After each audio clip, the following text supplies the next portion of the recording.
of them, like with tens of confirmed acts and thousands of tickets sold. Artists postponed their tours after investing hard months, like many of them canceled or changed their calendars. So COVID-19 crisis has been the hardest of all times for live music industry, that's for sure. The pandemic forced many institutions to close their doors, shut down festivals, locked artists, and many more. Followed it, many greenfield festivals organizers were faced with two choices in this period: adapt or perish. However, this period became an opportunity to rethink the fundamentals of the industry, from booking to alternative experience models. Live music industry, especially festivals, have been built on historic standards till this year. With ever-changing legislation, capacity restrictions, lack of cost cancellation cover, and low financial viability to contend with, many choose the former, pivoting to virtual events. Now we are experiencing virtual festivals, digital conferences, live streaming programs, and digital world tours, and such revolutionary changes. Or some choose just pledging to return next year with a bigger and better event. So before diving into deep on this transformation discussion, I would like to give our wonderful panelists a chance to introduce themselves and their institutions. So I will go in alphabetical order, starting with Enric Palau. Enric, you have the word. Hello, everybody. I'm Enric Palau, co-founder and co-director of Sonar Festival in Barcelona. Thank you, guys.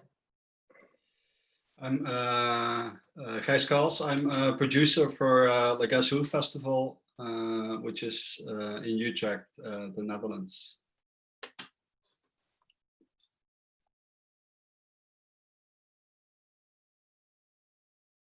Mache. You are on mute. Hi, I'm Marty Kremers, and I'm an agent at Tactile, which is Primary Talent International. Thank you, and Robert. Hi, everybody. I'm Robert Deutsch. I run my own agency, Gym Bookings, for the past 10 years, and been the head of talent buying at Loveland Events in Amsterdam for the past 6 years as well. Great, thank you. And Ur. Hi, everyone. Thank you for having us. I'm Ur Akkush. I'm a promoter since 15 years for Extreme Outdoor Belgium. And I'm also an agent at the Bliss office in Germany. Thank you very much. Thank you all. So, considering 2020 as the day zero, we will explore artist relations, fan relations, and festival experiences in 2020 and after. So starting with Enric. Enric, Sonar Barcelona is not only a prestigious festival, but also a multidisciplinary experience. Sonar Barcelona 2020 was supposed to be an amazing festival with a stunning lineup, which was, as far as I know, totally canceled and partially rebooked for 2021. So you also sold a bunch of tickets as well. Can you please tell us a little bit about Sonar and give us an overview of how this period has been for you? Well, I would like to start with the last week or the last 2 weeks of the pre-COVID situation. A part of the Sonar in Barcelona, we do Sonar in different cities in the world, and we are very happy to be producing Sonar in Istanbul, I think for 5 times, as is, I think, and actually very happy to work with Zorlu, thanks to Charmenko also to introduce and being part of the project. And I would like just to start here because it was probably the last cold festival happening in Europe in March, just before the lockdown. Right after this, even at that point, we had some trouble because some countries were starting lockdown we had a few issues with a couple of artists, but everything happened well. So it was a great event, even we were all facing the COVID was coming. Since then, I think our reality has been quite similar, probably to everyone here in the panel. We had to stop the activity. Absolutely, we were waiting for the first weeks to see how things were looking. We started to study different options to postpone the festival to later in the year, to 20 September, late September, late August, even watching possibilities like changing venue, changing format, everything, rescheduling artists. Then all that big work was for nothing because the pandemic was getting bigger. So quite soon we realized, after a month of work, we realized that even late summer would not be possible. We were watching how all the festivals, even on the late summer, were canceled. We were suffering a lack of clarity in terms of Spanish institutions. We were watching other countries, like governments, actually giving the alarm or official national alarm situation, and you would see how the whole country, like Denmark, I think, remember that one of the first, and Holland probably, officially all the events were canceled. We didn't have that protection of having a clear rules from our institutions, so we had to work ourselves. And I mean, finally we had like the official national alarm situation. So then we definitely were forced to cancel, talk to the artists, talk to everyone, and I started working in 2021. Ticket sales, we were lucky that only 30% of the buyers asked for refund, that we had to refund the money to them. So the rest of the 70, they accepted to keep the tickets for 221st edition. Then we start to talk with all the agents and artists, removing part of the lineup with new offers for the next year, probably looking to be like the 70% of the of the lineup. The first one that we wanted to confirm to give a good sign that 221 was a reality for us was the Chemical Brothers, because they were the headliner in our festival in 220. So we had to run quite fast with a good attitude from everybody. That I think Margie can add some things here. Things are changing. Regulations like cancellations are completely in the air on the way we were contracting everyone. So we had to trust each other with those artists that we were canceling them in the beginning. Company, in terms of our company, people had to stay home, working from remote, like every business in the world. We had to reduce like the the working time from the people. We cannot really, have the cost as a company as if our activity was running, because our incomes just were zero from day one in the pandemic period. And then the rest, I think it's quite similar. We had to go, part of our team go to and use government subsidies because we had to reduce the trim or the time dedication dramatically.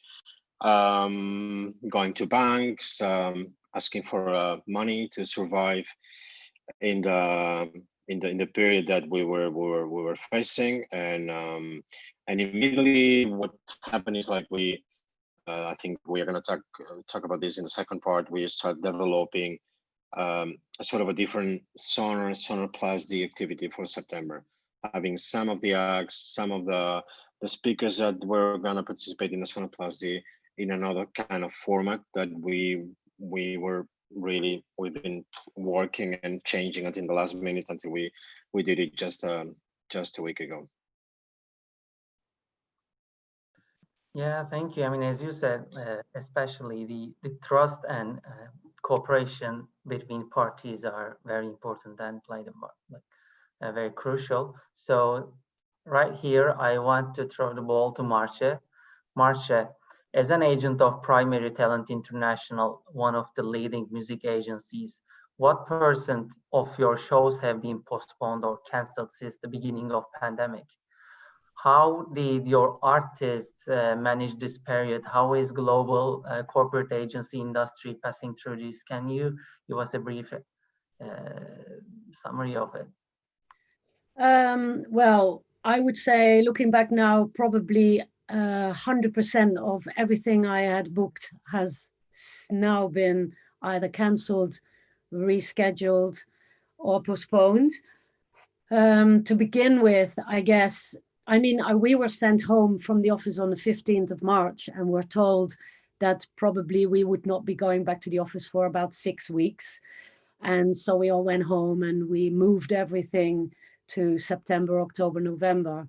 But, you know, same as Enrique says, as it was coming closer to the summer, we realized that it was not going to finish so quickly. And so most things have now either been cancelled or moved to next year. I still have some things in the diary that are supposed to happen October, November, but it's really not sure if it will happen. And I still get some requests for new shows, but what we find is that often we confirm, we issue the contract, and then it just gets cancelled because government then changes their restrictions.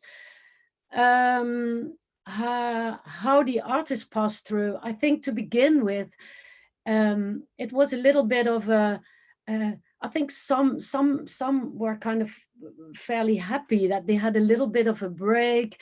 They got to spend some time with family, thinking, oh, you know, how often does it happen that you get to have a break like this? But soon we all discovered it was going to last way too long, and so I guess most of the artists spend the time in the studio,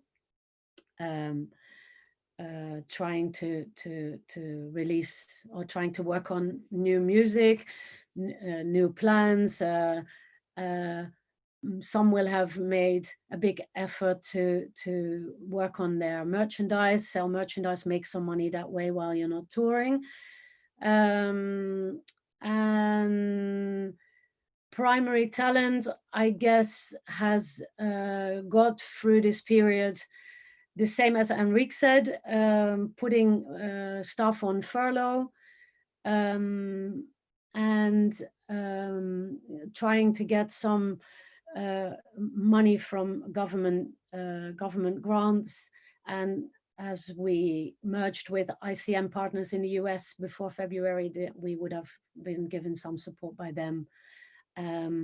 For the moment, we're fine. We very sadly had to make some people redundant. Very sad. It's happening to a lot of companies. It's a very, very sad situation. But hopefully now we will be fine until things get back to normal, whatever normal is. Thank you. I hope we'll get through this together. So Uğur, you are a promoter, a manager, an agent, also a club manager at the same time. So you probably have different point of perspective. So you are managing a wide scale of artists, including superstar artists as well as emerging ones. Considering the industry as an ecosystem, can you say a few words with some experiences from Extrema Outdoor, which has a local fan majority?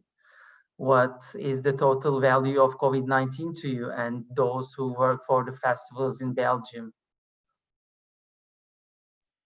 Well, I think first of all, I agree. As I look as an agent, I agree what Marci just explained. But yeah, as an agent, I can tell that, for example, our bigger acts, they it doesn't affect them. Not of course it affects them, but not as the smaller acts. They can survive financially.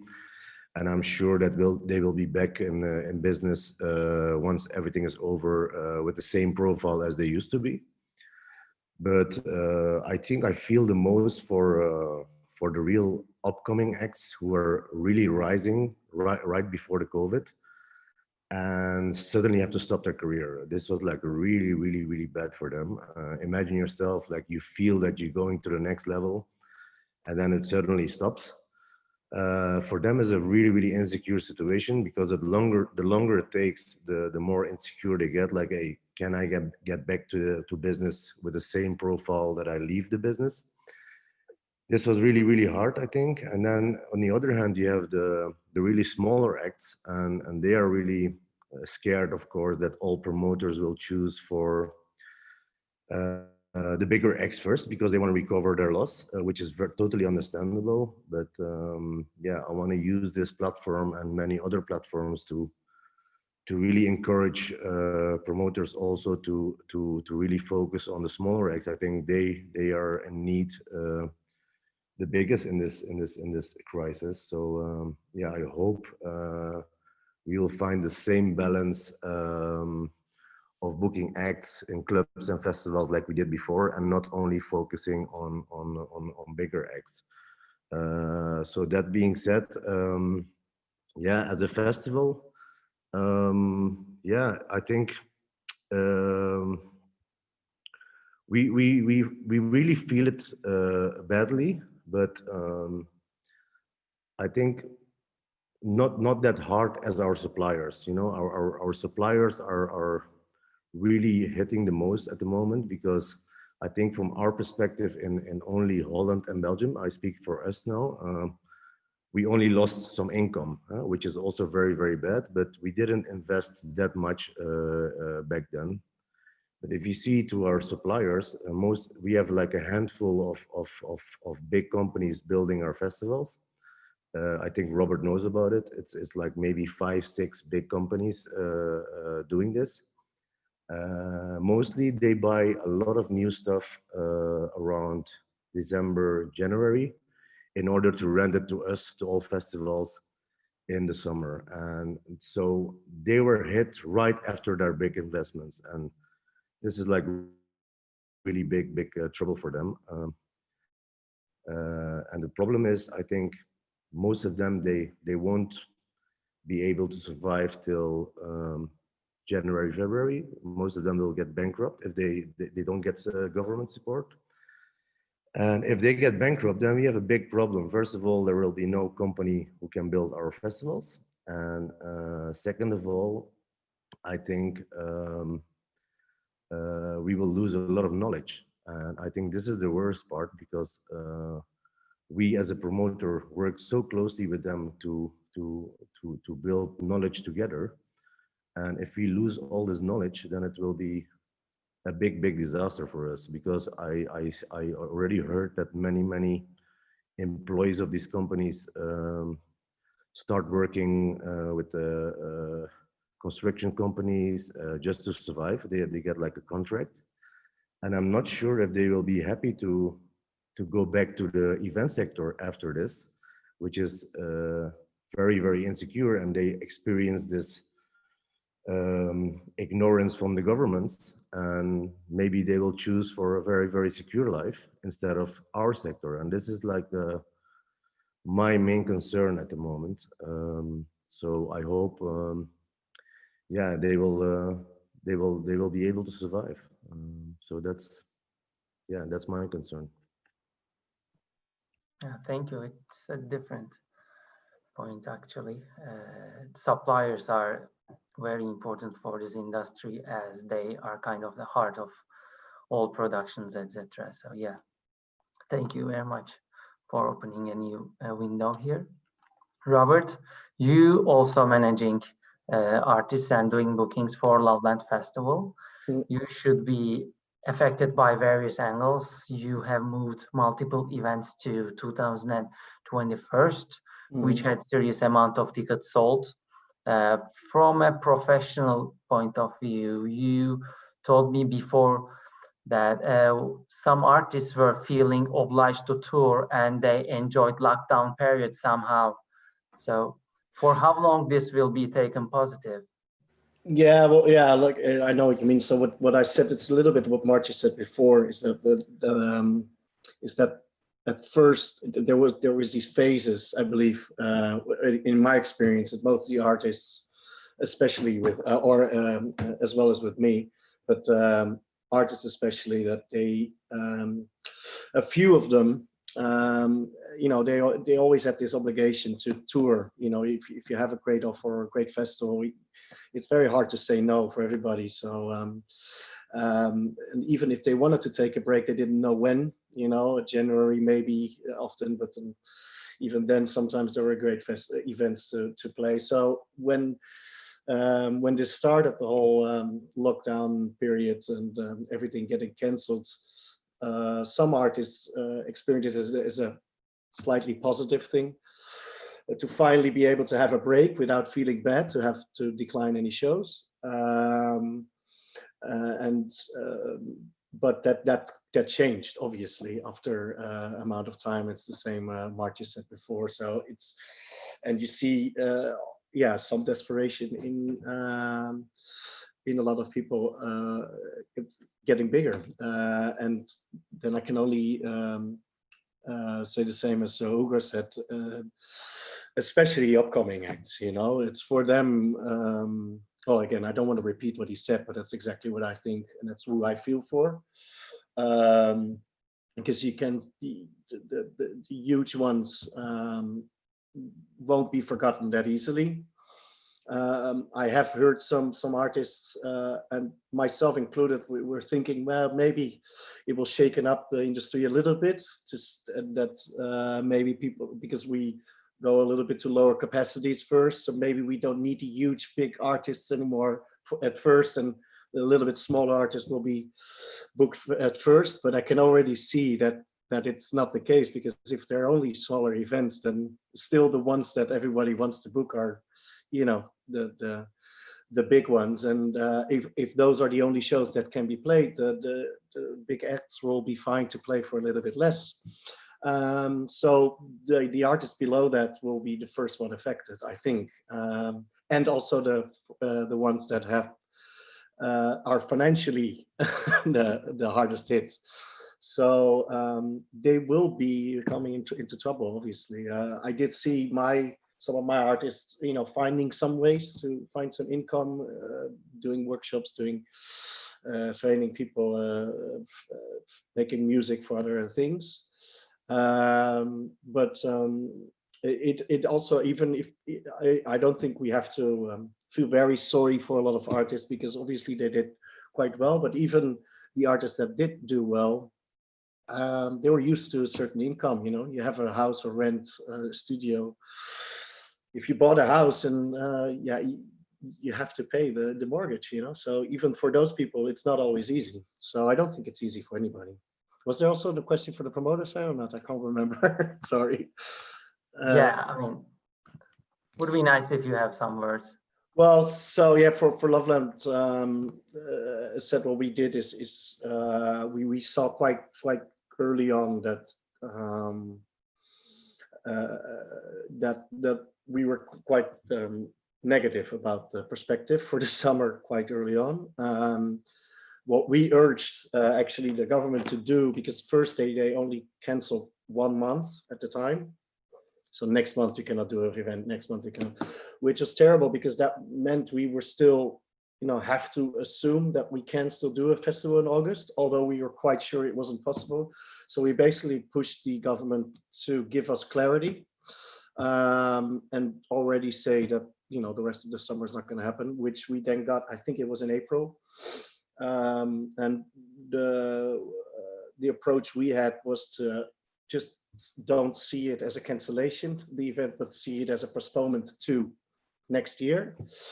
That way, also having a more of an incentive to the ticket holders to hold on to the tickets, as Eric said before as well. So, and what I did was to push that more strongly, because it was very, very important for us that as many as possible ticket holders would hold on to the ticket, because, you know, obviously if you have to pay everybody back, it's even more difficult. So all we did is I called every artist and asked them to confirm to move the show to 2021. and I got literally 100% of the lineup to agree to it. So for which I still give thanks to everybody. I mean, everybody confirmed within, I think, 2 or 3 days. You're lucky. Ugur as well, for example. So thank you, Ugur. Marci as well, by the way. Sorry, Marci. You're lucky. You're very welcome. So, but you know, so everybody. So I got 130 artists. So that helped, because then we could tell all the ticket holders that you know, the event is not cancelled, it's postponed by 12 months. So please hold on to your tickets. And we said honestly, said listen, it would help us get through this terrible period. And I think we got like 80%. But I think that's also because we could say that the lineup would stay exactly the same, you know. So that helped. But obviously I am hoping that next year we can go back to normal, because if we have to say that again, then I'm not sure. But for now, let's pray that in 2021 we don't have to ask the same thing again. That's the only thing. Yeah, thank you very much. Sure. Guys, as another Dutch festival, Legacy has a very different identity with a city festival character. So may you tell us about what has been happening around Legacy in Utrecht? Now you postponed the festival to November 21st. You are also funded by donations, as far as I know. So how do you manage it? Have you received any extra support from support donations for last 6 months due to COVID-19 issues? Well, first of all, like all the experiences in the speakers before me, they sound very familiar. I think Legacy had the luck to be held in November every year. So from pretty early phases onward, like we knew like we couldn't organize the festival in the way we want to organize the festival. So from pretty early stages onward, we started talking to the funds we get from the national government, but also the city government, to see like in what way they could support us, whether the event was gonna happen this year or not. And because like we did this in early phases already without even having the obligation to not have the festival, we were able to talk to them and discuss like what on what basis they could still fund us for this year, even there not being a Legacy like we wanted to organize. So the donations button on the website you were referring to, I actually had to ask the festival director about it because I didn't know about it. But that's just a button like audience can donate to help the festival to sustain and be able to organize next year. I must add that with all the grants and subsidies given by the government, for instance, another thing which was added, by the way, is it's an emergency fund from the government to be able to preserve infrastructure like the festival itself, but also the suppliers. Uber was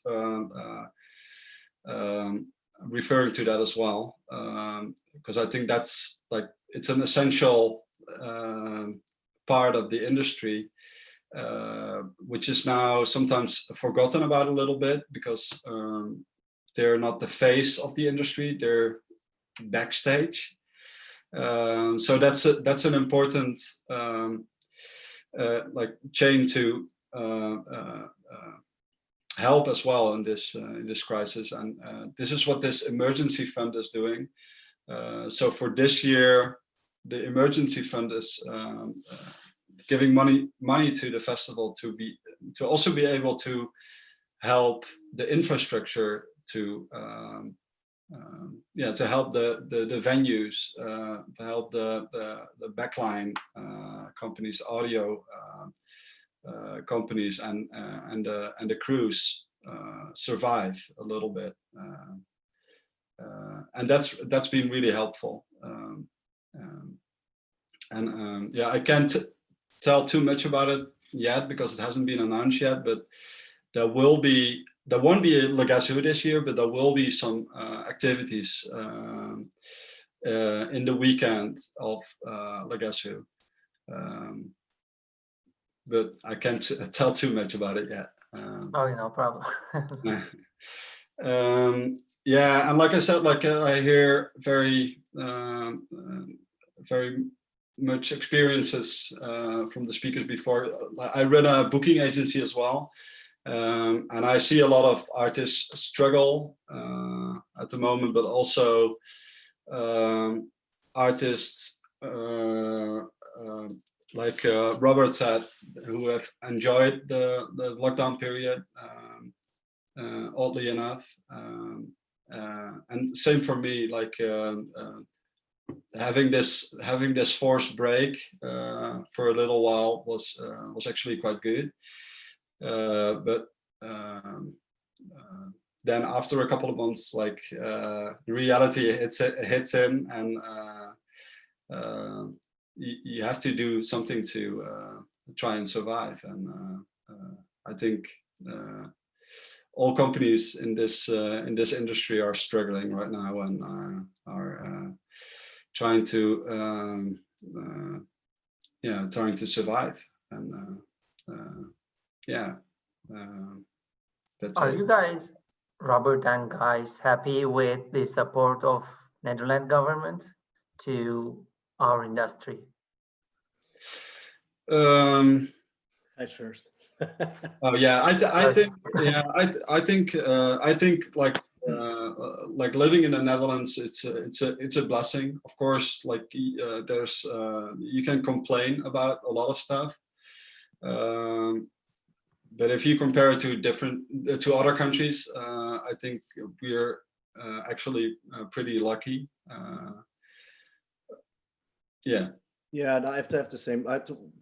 It's a bit of both, to be very honest. I have the exact same feeling. I consider myself blessed living in this country because, we have 80% of employees get covered, 85%, and that will continue until deep into 2021. It phases down a little bit, the percentage of what you can get back, but still, that for me, for my smaller agency, for example, that's really the difference between life and death. If I have to keep paying my employee without any income, that's just not possible.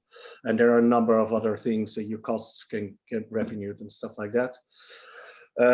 But this is not a specific regulation for the event industry. This is an overall thing. If you lost a lot of money, or if you lost revenue, then you can apply for this, which makes sense. I mean, I understand they're not going to make some thing just for the event industry. Having said that, though, I do think that sometimes that it feels like we're last in line when it comes about the industry as a whole. So not me as a company, but as the industry as a whole, to save, for example, nightclubs or events in general.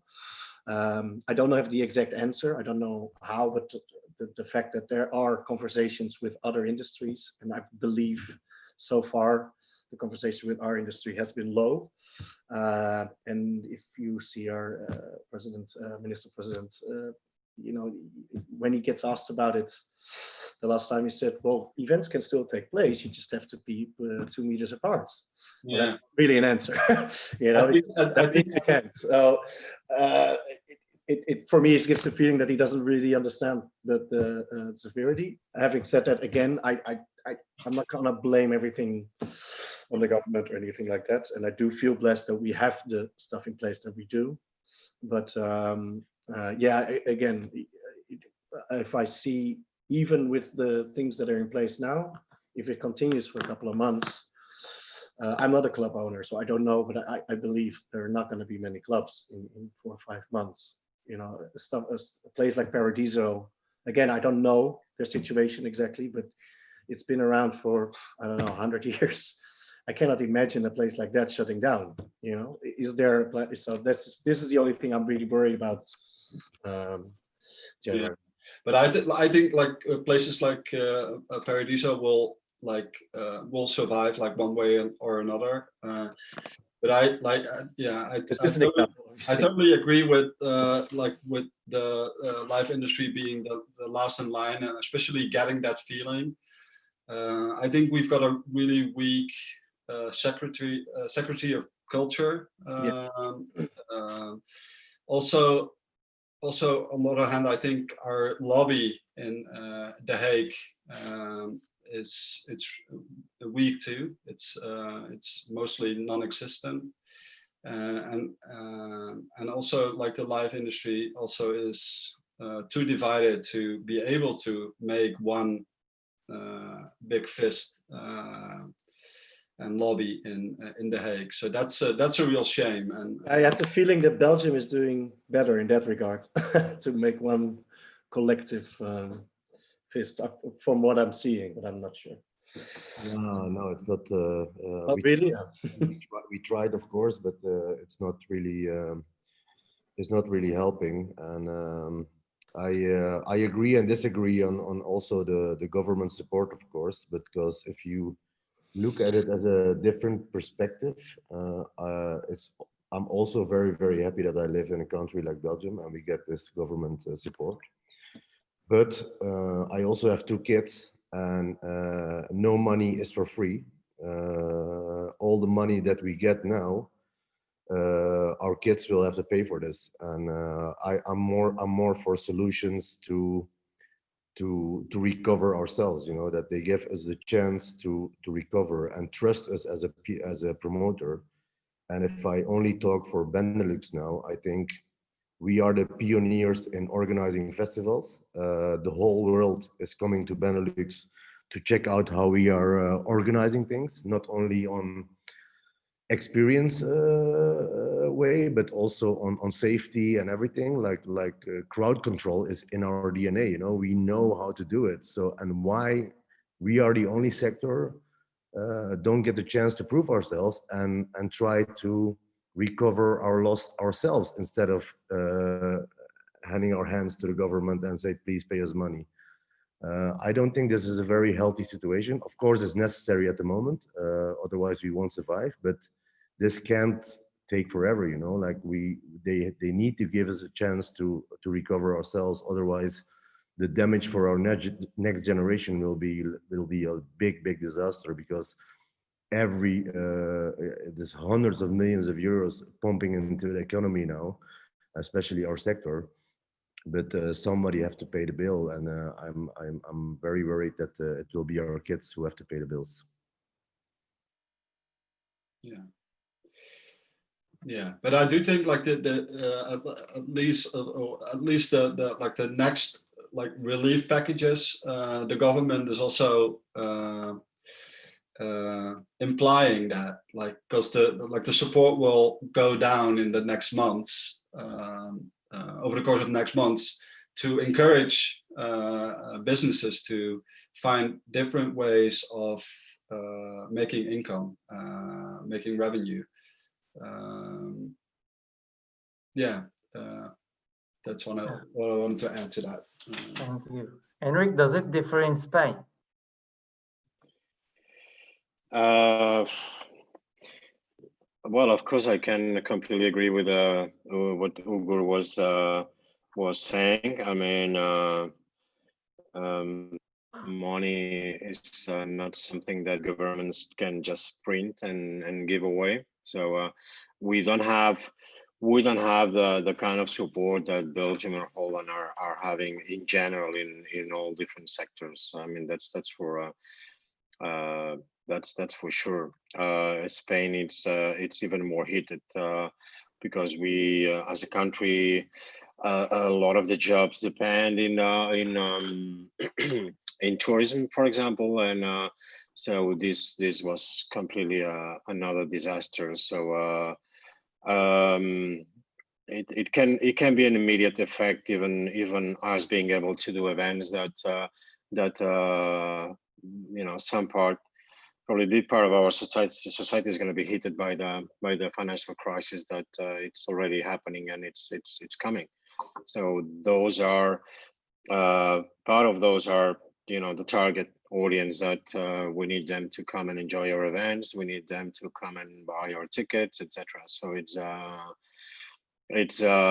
yeah, it's very, very complex, and I don't know, we need here in this conversation a politician or a doctor to give some light on how there can be some balance in between protecting the society, but being able that different sectors can go and be active again in their usual business, right? So and I mean, on top of this, I'm worried how, at least in Spain, this has happened. Some governments have used our sector as an image of danger in that situation. Our Ministry of Health was using an image of an event indoors, let's say, that typical images with a hand in the air and a laser. This could happen in any of the festivals we organize, and especially in any of the clubs, right? And that the image was connected. So that was like first step, and then second step was the image of a guy lying down in a hospital with all the all the protections. So it means like we could be the effect of people getting ill, and this is very bad for our sector. There was another image sent by Twitter, I think, again by the Ministry of Health, that using like which bracelet do you want? Do you want, like? And the comparison was a bracelet of a festival, and the next image was a bracelet of when you get into the hospital, and they put you a bracelet to identify you. So it's been quite this has happened in our country, and it's very bad. It gives even like extra fear of a group of society that was usually participating and enjoying our events. So it can be a conflict. As soon as we can get to some sort of normality, it can be still a conflict with people that has introduced that kind of fear in themselves. So it's yeah, it's I mean, at least in Spain, our sector is not a priority. This is what we have discovered, and we knew already. And sometimes it's being used as an image of some sort of that we could be guilty of something, right?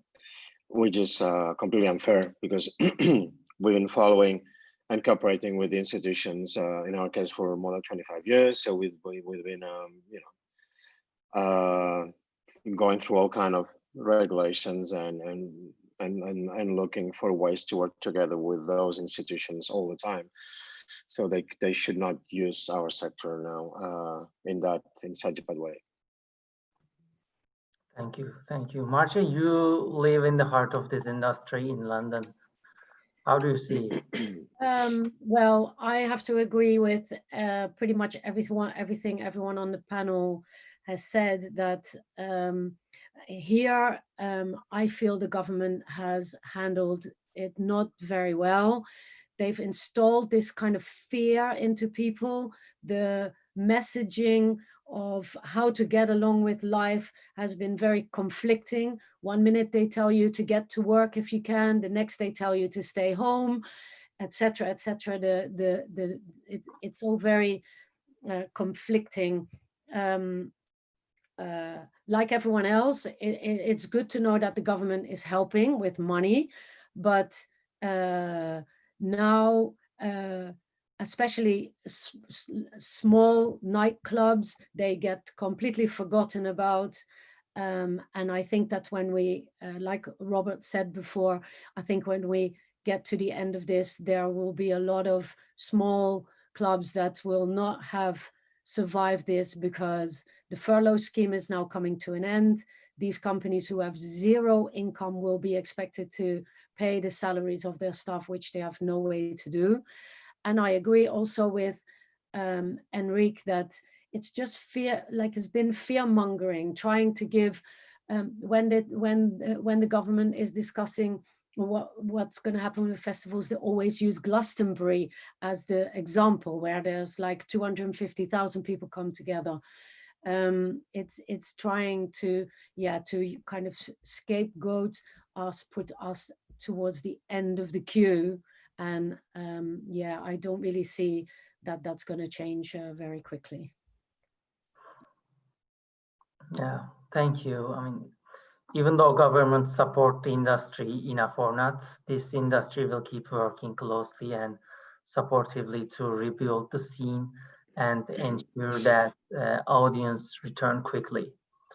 And this hard working also includes new understandings in live music. Seems like we will relive at a point with huge efforts. And that's what I think.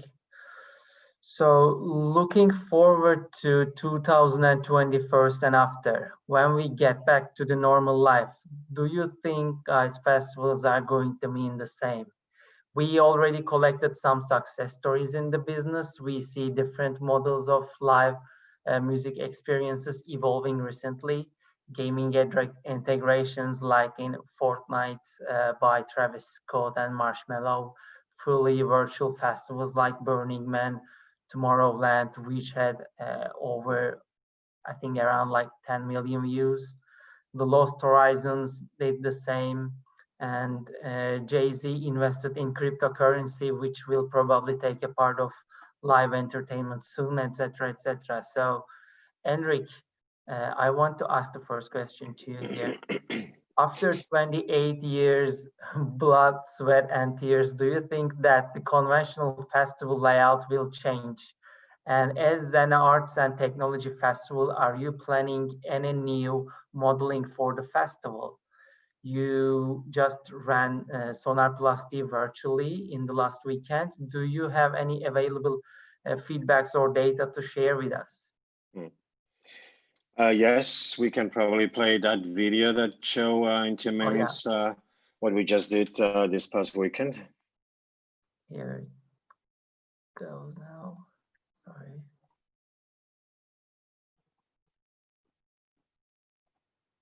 Or others.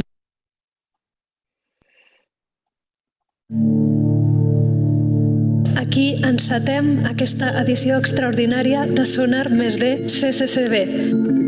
Muy pronto empezamos a plantear cómo la esfera de lo digital suplementaría a la esfera de lo presencial. Artistas, colaboradores que se unirían digitalmente. Some would like to dance, or others imagine visuals in their mind. We have to search another alternatives. How do you keep it kind of vibrant and exciting and new? Inventando nuevas maneras y nuevas plataformas para poder seguir creando. Let's use every day, week, month, or year to come out of this stronger together.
Yeah, so basically, I mean, this is what we did past weekend. That is not something we did thinking that this should be a way of instead of physical attendance and presence. It was a different approach. We just realized that we would not be able to do the festival into 20, so we started thinking on a format that could happen.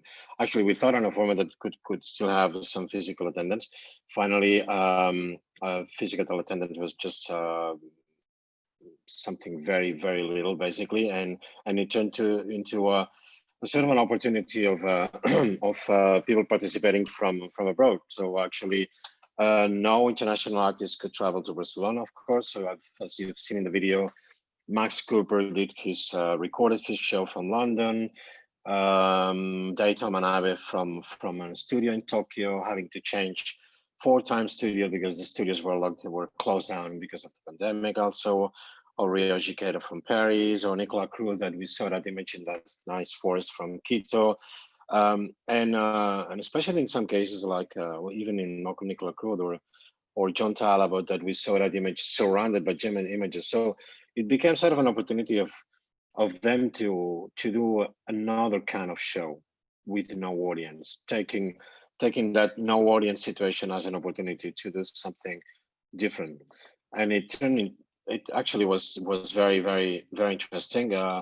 We had 140 speakers, artists, developers participating. It was like 17 hours a day streaming in 2 channels. Another main focus was to support the local audience. So a large number of participants were from Barcelona. And basically that was the idea. I mean, I have to tell that the way we could do this financially is because we were able to discuss with the authorities to use the public fundings we were going to have for the physical festival into 20, reduce those fundings on the way to have the money to prepare this, because it was a free event. Happy because we had more than 12,000 people registered. It's a new format. I can't tell this is a way of make our living out of it, because as I'm saying, it was based on public fundings, but it turned to be a really good experience, some sort of fresh air, some sort of hope of people getting together again, even if it was virtually. Some people were having a small meetings at home with some friends. Now limitations were 10 people. Now in Spain again I think in Barcelona is going to be another again 6 people. But anyway, some people got together, played the content for hours at home with friends, even people using these as a background in their offices. So it was interesting. I'm not saying that we are inventing a new format for the new normality, new whatever, because nobody knows what are we going to be able to do next year, right? But it could be natural that next year and in the following years, maybe some part of our content could be happening in that new format, which is streaming. Why not? Not to replace instead of the physical, but maybe to help of let's say people that are not able to travel, even artists that prefer to use that format instead of coming and performing in a stage. I mean, we saw some of those shows. Those shows would not even be possible on a regular stage with audience. So it could happen that we enter into a new way of artists to present their performances. Why not? But it was basically an experiment and a way to keep our team busy and motivated, ourselves of course motivated, as organizers, and give some incomes to those artists that were paid with a fee, with no physical shows in their calendars. Yeah, that was it. I cannot share like figures, as you said, with Travis Scott and Marshmallow or those other things that I don't even know. That's this is a real business, not what we do, not that we did just this weekend. But I think it was positive and very, I mean, challenging, but very supported by the participants and the artists. Even everyone suffered really a lot to produce their pieces or their participation because of the just a lack of facilities everywhere. Just to except for Sega Bodega that they recorded their show in their own bedroom. Any other one that wanted to use like a venue with some equipment, or they were facing real trouble of getting a supplier or a venue, or everything has been it's kind of it's been like 4 times more time to confirm every show in the way that would finally happen. Okay, thank you. Have you ever considered hybrid models, like doing it like physical festival and doing it also online, ticketed online festival as well at the same time? Yeah, I mean, as well, what I was saying, why not? I mean, in our history, we've been using technology as something natural in our festival. We were using experiments with internet in 1995, where that's the line called RSDI, I think, having an artist performing from our Sonar Hall stage in Barcelona, another one in the Netherlands, another one in Paris, all connected.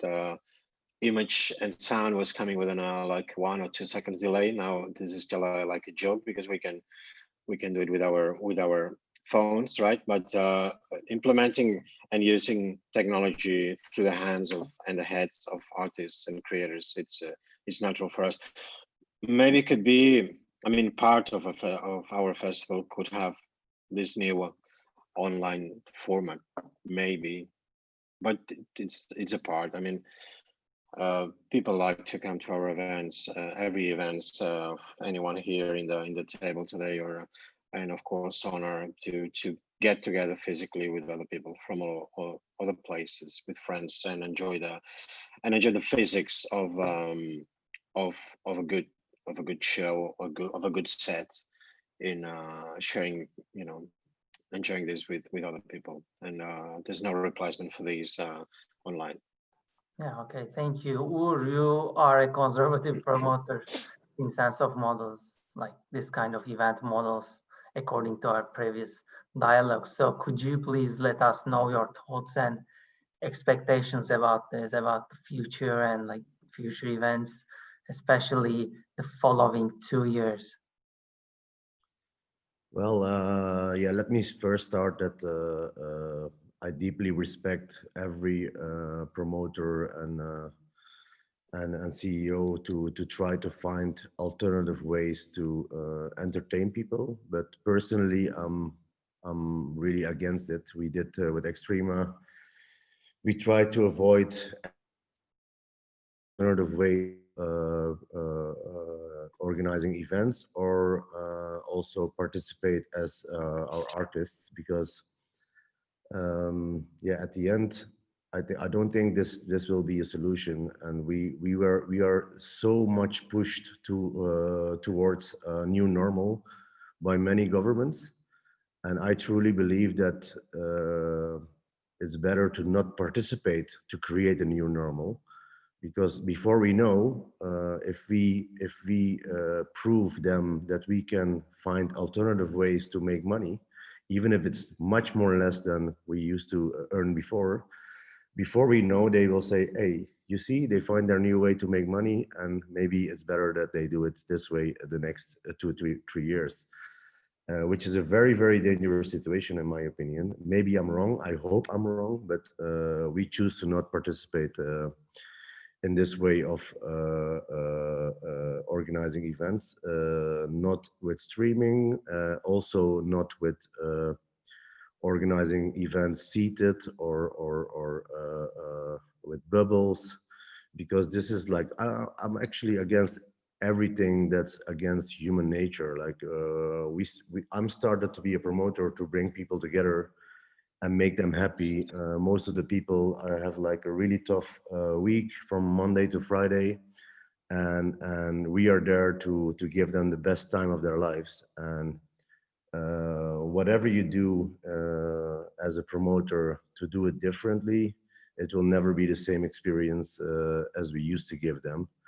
And I prefer to wait as long as it takes to go back to the real normal than organizing events that's totally against human nature. For example, like year from couples who met on our events, on our festivals, who are still together and getting kids, you know, like this is the moment that you get goosebumps all over your body, because you create something where people meet and can hug each other and can be together.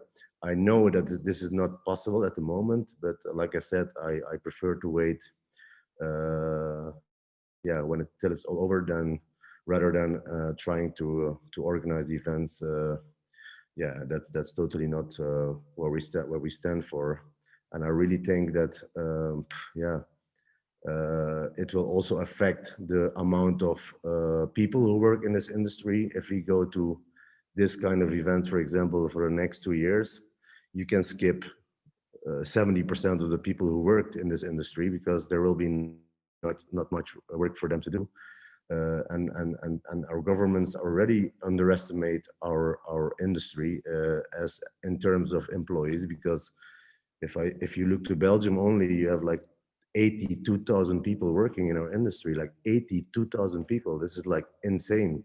And people only talk about canceling festivals or canceling nightlife, but there's so many things below this.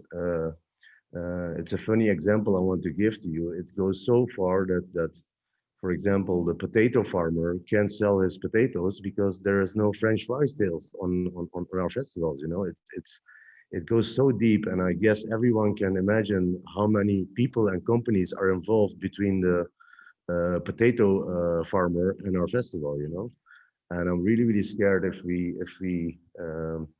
like as a collective try to find alternatives.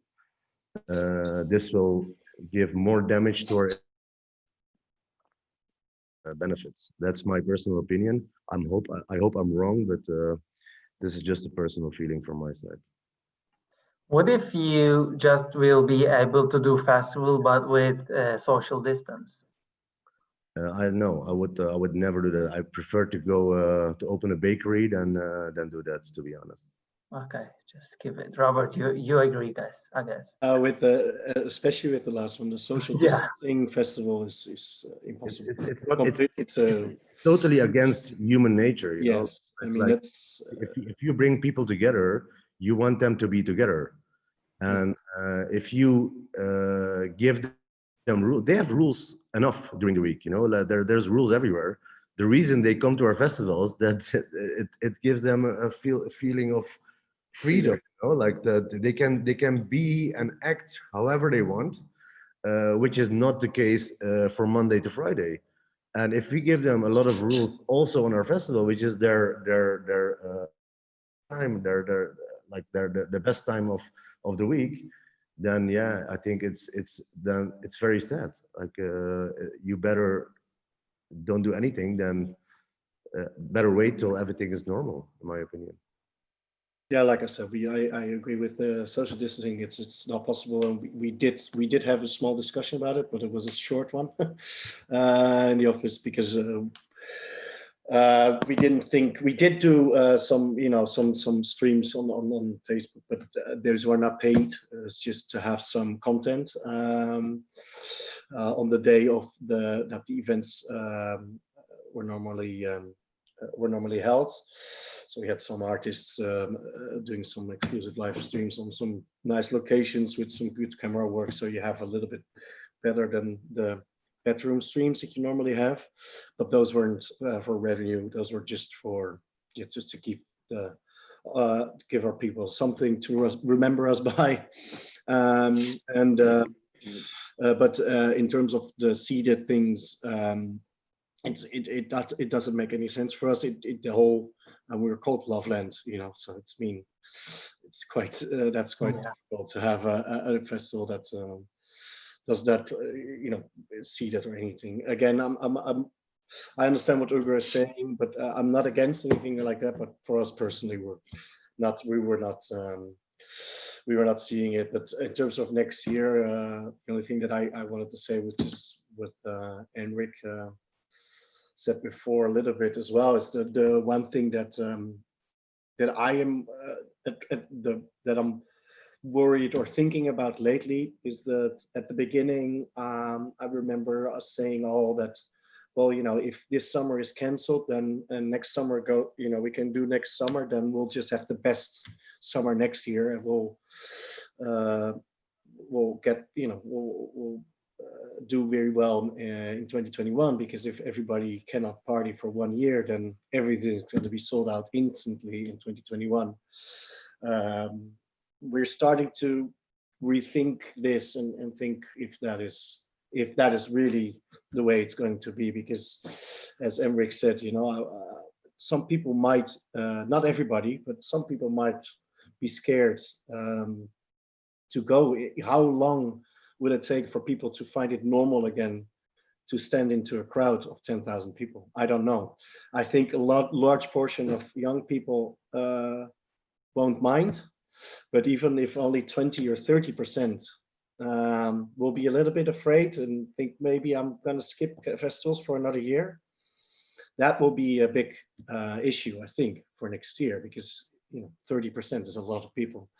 And I do think that, I'm not sure, I'm not a psychologist, I cannot read people's minds, but the example I told you, Aziz, before in our talk is, it's so weird when I watch television.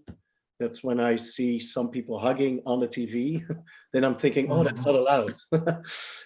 So it goes that fast.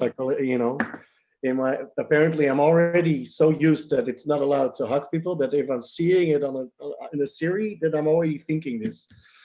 And if I'm thinking this, so this is one thing that I'm thinking about, that I hope that once this blows over, which hopefully it will soon, that we can go back to normal very fast. And I'm 100% convinced that people have their nature to be together. And I'm 100% convinced that will come back. I'm just not sure if it will come back instantly or that it will take a little while for people. But Robert, if you see all the terraces and bars in the Netherlands at the moment, and especially the last months with the summer weather, I think people will get used to being close together really quickly. Yeah, well, I agree with you, but again, they're not as full as they used to be. So if only 30% of the people will stay home, the bars are full now. And if 30% of the people will stay home for all the festivals, you and I, and all of us will see it in our revenue in 2021.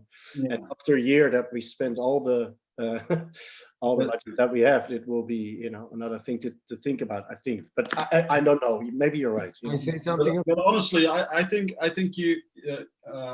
you should be more worried about if the festival is allowed to happen next year. Even should be more worried about that than. For sure. So I'm just saying, because the topic that you was how will festivals be in the future. Mm-hmm. So I'm just saying if it goes on, but of course you're right. That's the main concern. Yeah, that goes without saying. Yeah, I totally agree with Gijs here, because I think our target group for festivals, you see this every week, everywhere in Belgium, Holland, on the beaches, wherever they are not scared at all, and we also do envies with our crowd every month to check how their feelings are, and still up till to today, 98% said that if everything goes back to normal, that they will directly buy a ticket for the festivals. So this gives me really hope. Of course, that's already your loyal audience you've got.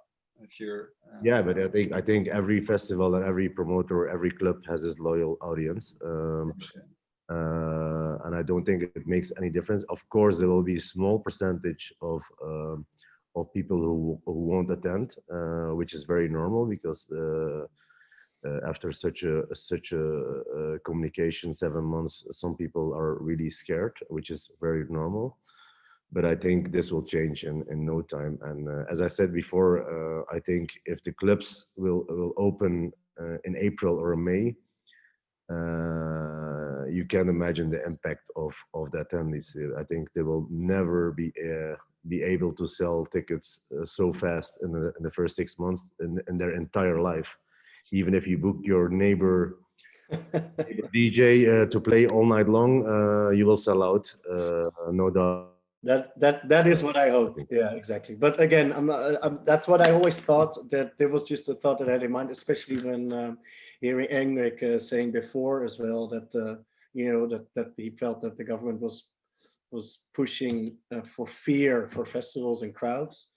That was one you know, looming thought that I had.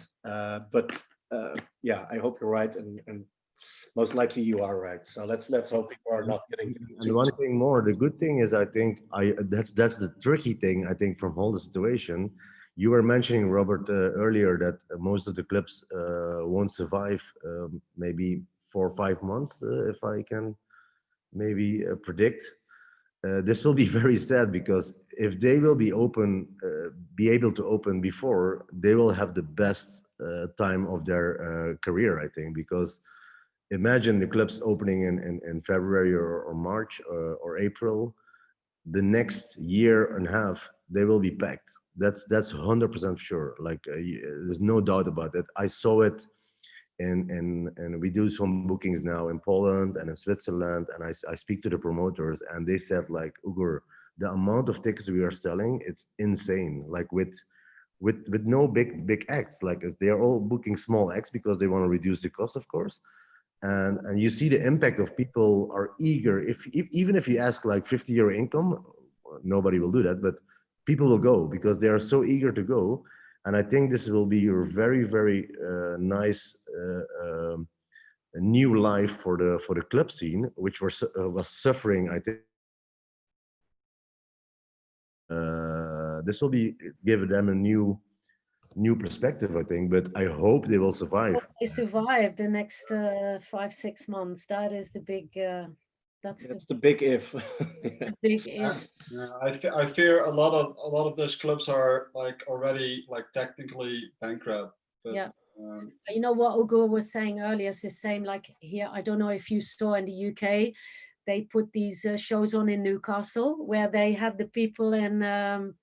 Like between the security gates, it almost looked like animal pens, and it was so bad. And it's the same where the government then goes, yeah, but look, you can perfectly well do an event, and you're like, but that's exactly what I meant.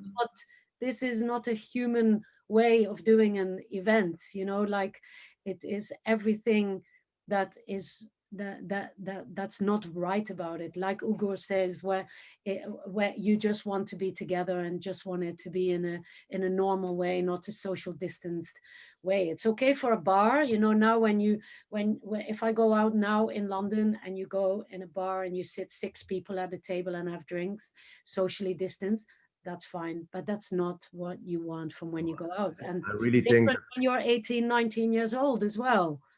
Yeah, I really think that as a collective worldwide, I speaking about nightlife and festivals, we collectively have to avoid to organize seated events or do it on a different way, because before we know, then this will be the way we do it the rest of our lives.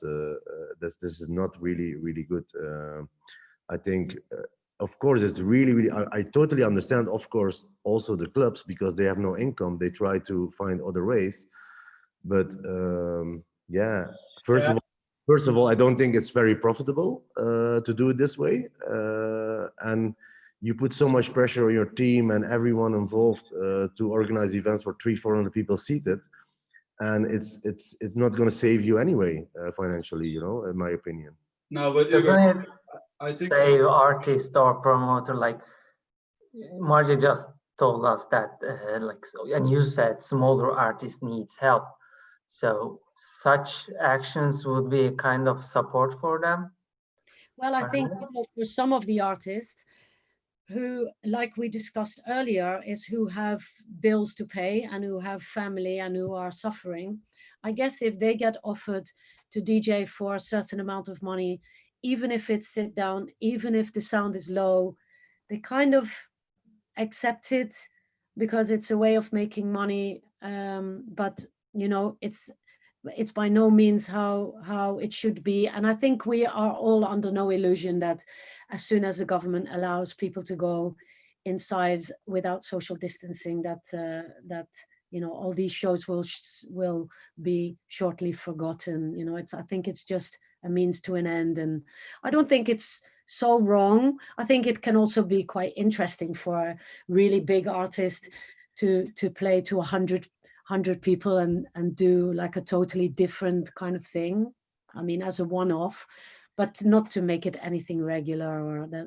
I agree with Ugo. Yeah, short term, I totally agree with Marcia. I think they can do it short term, but I think if you really look as a manager and as an agent to protect the profile of your artist, this is not a good thing for long term, because how do you build a profile? I think Marcia knows this much more better than me because she's an agent for ages, I think, and it's the crowd. Like, you see your act growing through the crowd. You know, how many tickets did you sold? You sell every week much more. People are reacting, like dancing is reacting. You know, if you're seated, you will never create the same reaction to an act as they are standing and dancing in front of you. I think it also, it doesn't suit everyone. But you know, you have some artists that are very versatile who play different types of sets, and who might even enjoy to play a really mellow set, or you know, I don't really yeah. And I think for them it can really work, you know, like we have some of these events here going on in the UK, in Manchester and in Leeds, where it's even family friendly. I don't really think there's anything wrong with it in the short term, while we're in this situation, and while we know that for a little while things are not going to change. If this artist can make enough money to pay the bills, I mean, who are we to say that it's a bad thing to do? But yeah, it's not for everyone, definitely not. And I totally understand your point why you would not want your artist to be involved. It's each to their own. I think each artist has to decide for themselves whether they feel like they want to get out of the house and play to a few people, or whether to wait. No, I totally agree. Like, and my job is only to advise them, and of course they decide themselves. And some of our artists, the smaller acts, did shows seated and somewhere else, which is totally fine for me, because I totally understand the aspect, the financial aspect of it. But on the other hand, I think also for established artists, this is even not necessary to do, in my opinion. No, if you don't, for a lot of people who, if you're comfortable and you don't need the money, you better wait for your best crowd than rather than to play for 200 people seated, you know. Yeah, I really believe it's an individual decision, and what works for one doesn't work for the other. And I guess people have to make up their own minds on what they're comfortable with. It's not only like a financial decision to make, but it could be an artistic decision to make as well. Like like Marta is saying, it could be very interesting for an artist to play in front of a seated audience for a change, and like experiment with that, of course. And I also think like a lot of artists are well suited with a seated audience.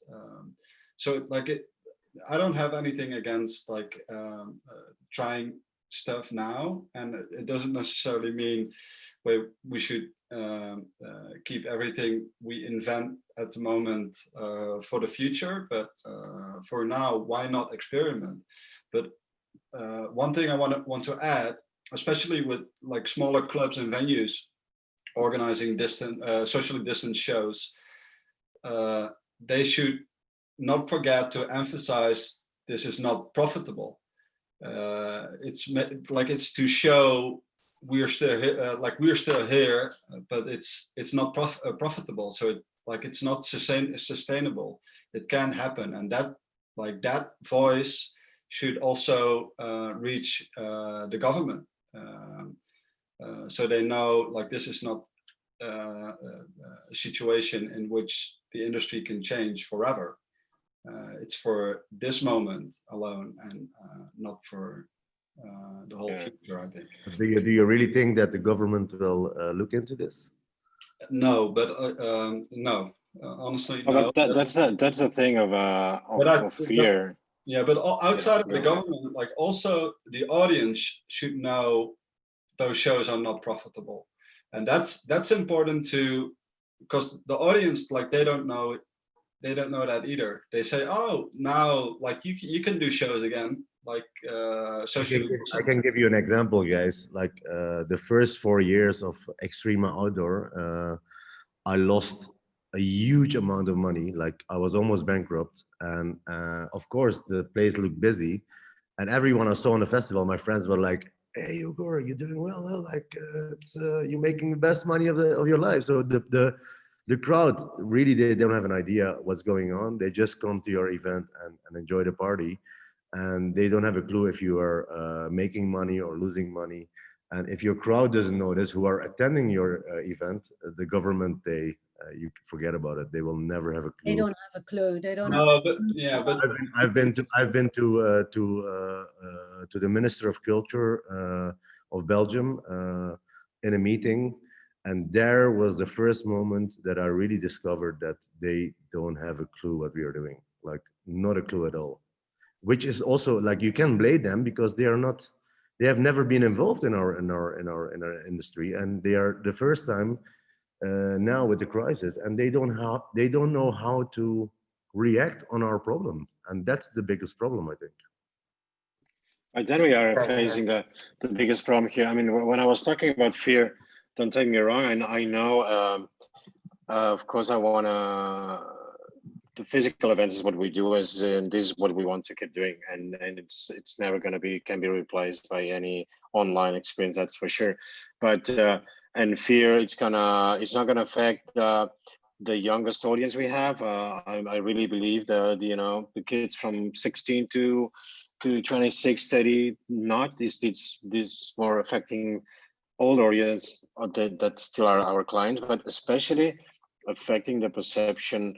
I mean, media and government, and I'm scared that this fear they are putting, it's going to even make this situation even longer. I mean, and just to finish with this, I think we all agree that we are on the last position to be reopened festivals. As you can see, we can have sport events before us, we can have other, but now the psychosis on social distance, it's what is happening. So we are far away.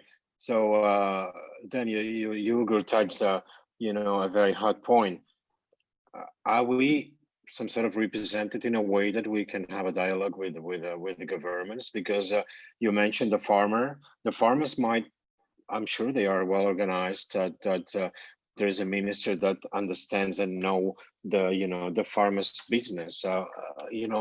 Why is it possible that the business we run in the whole Europe in general, our ministers of culture doesn't have a clue of what we do in terms of show business, live music, festivals, whatever. I mean, at least in Spain, we are part of the Association of Live Music, the Association of festival promoters, etc., etc., etc. There's a meeting, actually, I think it's next Tuesday, sort of a demonstration. We are trying all the time to put together figures, everything. We have a fantastic woman representing us, a lawyer, trying to convert these into understandable information to discuss with authorities. But it's a hard work, and at the moment we are at the very last position.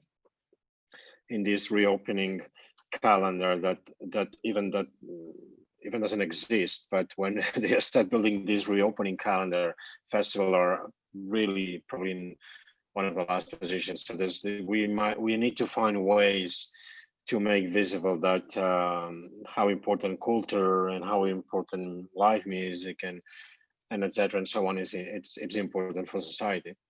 Because otherwise it's going to be just a joke. I mean, if people is able to spend like an hour in a metro, in a subway, all together with no social distance, same is happening now in airplanes. Why they cannot be together watching a show, watching a DJ set? So I mean, I think Enrique, and the answer is that the air transport industry is much better organized, much better. It's a much better sensible business for governments, and that's why you can sit together with a guy for 10 hours with no social distance and make a trip now from Argentina to Barcelona. They just have reopened, and you can now take a flight everywhere in Europe with no social distance inside for 2 hours. But you cannot be in a show without social distance with another 100 people. The biggest problem, Enrique, and you're totally right, is that I think we are in the only industry in the world that will never be able to build a strong collective. You know, like everyone together, and we speak to the government. It's all so divided in so many ways, and so many people are hating each other as a competitor. This is in every business. They have competitors, they treat each other like a competitor, but when there's a big problem, they come together. They come together and they lobby. This is in a sport. But is the UK an exception on this? I would say probably. I mean, very much. I always thought that the UK was possibly an example. Yeah. One, because it has the strongest, live music industry. Yeah, also I think the campaigns that I've run, the let the music play, let us dance, all these things have been heard. The problem with it is I guess, is that they then announced that they would, the government would give 1.57 billion from cultural and heritage organizations.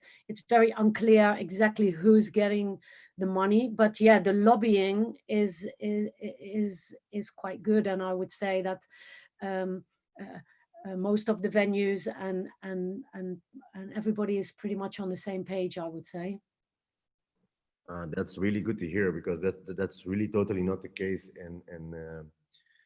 in Belgium, and I think also not in Holland, Robert, if I'm not wrong. We do have I call it one collective, Vereniging van Evenementenmakelaars. Yeah, but we have this too, but you see the way they communicate, it's not it's all different islands for everyone, you know. Like yeah, it's the problem is that it is different islands, and I completely do agree with you. On the other hand, not saying that we don't have a problem, because again, I completely agree with you. I do think that we have been in quite a bookings war, especially in Amsterdam lately, with too many events in one city. And it wasn't always very nice. Having said that, most of us know each other for a very, very long time. And one thing that I did find encouraging, and hopefully we can take this as a way to move forward, is that when this thing happened, I've never had so many calls with digital awakenings. Everybody called each other every day. How are you doing this? What are you doing? What are you? And everybody was very open, moving dates, talking to each other about the dates, stuff like that. So that was very encouraging for me. And we also said, let's keep this this friendly way of communicating also after this pandemic. So that was encouraging, but I do think that when it comes to getting together towards the government, we have a lot of steps to take. So yeah, I completely agree. I'm jumping in here. We are running off time. Sorry, I mean, You're discussing very nice, but we need to come to an end.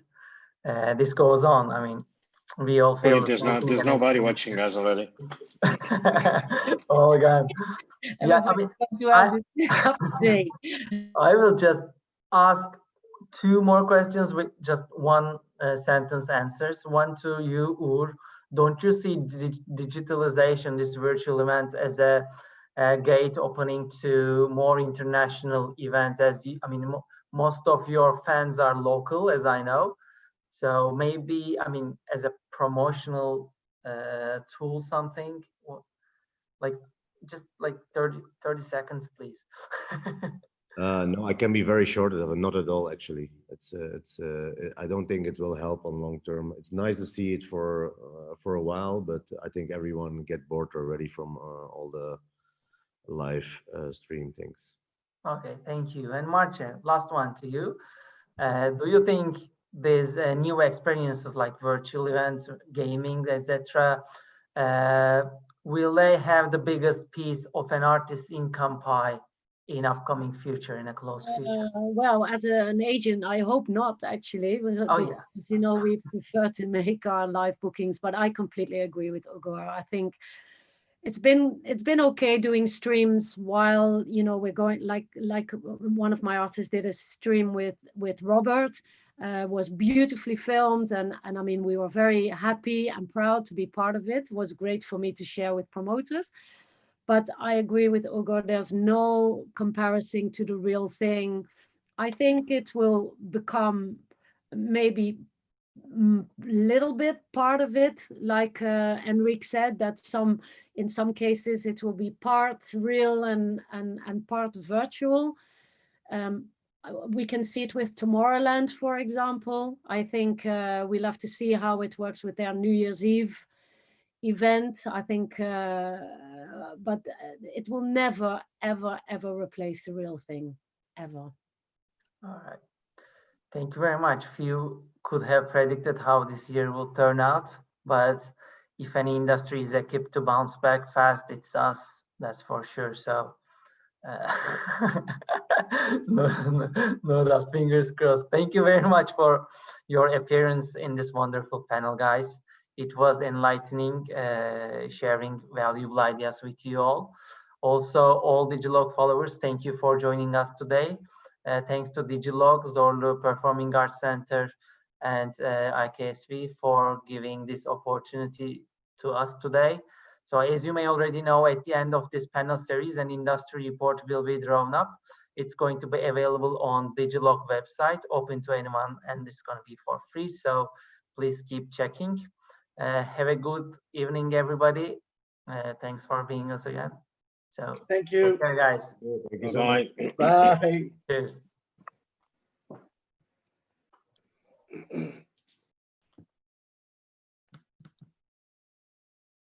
Uh-oh.